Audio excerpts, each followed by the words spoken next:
You lie. In Ceti Alpha V there was life. But there, is this Ceti Alpha V? And this is Star Trek Khan, Ceti Alpha V. That's right, and it's a podcast. It's an audio drama. It was supposed to be Nicholas Meyer wrote scripts for a TV show, for a Paramount Plus television show.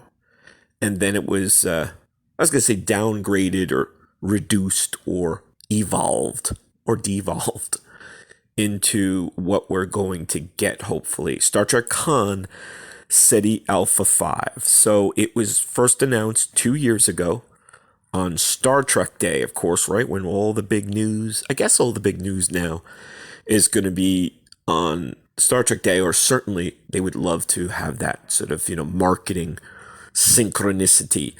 So, of course, Nicholas Meyer, you could argue, of course, is the most famous or the most revered and respected of all Star Trek film directors, who brought us Star Trek II Wrath of Khan back in 1982.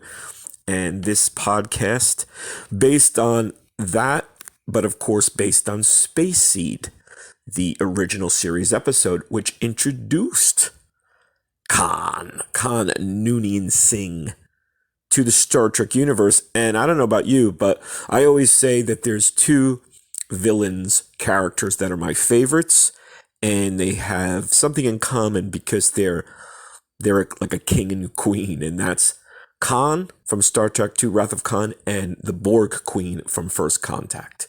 So if you want a king villain, you have Khan, and you want the queen, you get the Borg Queen, Alice Krige. So, but it's going to be really interesting. I was just thinking when, looking at the news that it's casting now, go and audition. You might wow Nicholas Meyer. Make sure you hydrate peanut butter, honey, those vocal cords. Go in there, do a dopey cartoon voice, and then maybe wow him with a Khan. Right?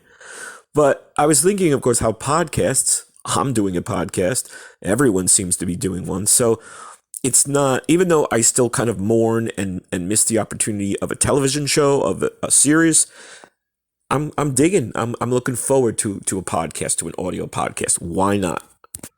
So the show should be about 9 or 10 episodes in length. That's what Nicholas Meyer is projecting. And here's a little sort of taste or his perspective on it. And he offered some, a viewpoint. Quote, "It started with a suggestion made by Alex Kurtzman. We were sitting in a deli and he said, 'Whatever happened to Khan on Ceti Alpha V?' And I suddenly remembered that exchange in Citizen Kane between Kane and boss Geddes. And Geddes says to him, quote, 'If it were anyone else, I'd say that what just happened to you would be a lesson. But you're going to need more than one lesson, and you're going to get more than one lesson.' So this is about Khan discovering that there are more things in heaven than Ceti Alpha V than were dreamt of in his philosophy and how he copes. And so that's the real, of course, angle and focus, whereas, of course, Space Seed and Wrath of Khan was the villain. He was the bad guy. He was the antagonist. Here in the, the podcast drama, in the audio series, he's going to be the hero. And Meyer goes on to say, quote, "In Ceti Alpha V, Khan is the hero. In Space Seed, Kirk says to him, 'You think genetically engineered man is the measure of all things? I'll give you a chance to prove it. I'll put you on an Eden-like planet. See if you can build your own utopia as you claim that you're able to. By the end of the story, I want people to weep for this man. I hope that you understand where he's coming from and what his destiny is and why it is.'" So it's been a long wait, 2 years, probably maybe another year or so, but we should hopefully get Ceti Alpha V, Star Trek Khan, Ceti Alpha V. I'm excited to know about you. I hope to see it happen. Hope you're enjoying. Hope you're subscribing. See you soon.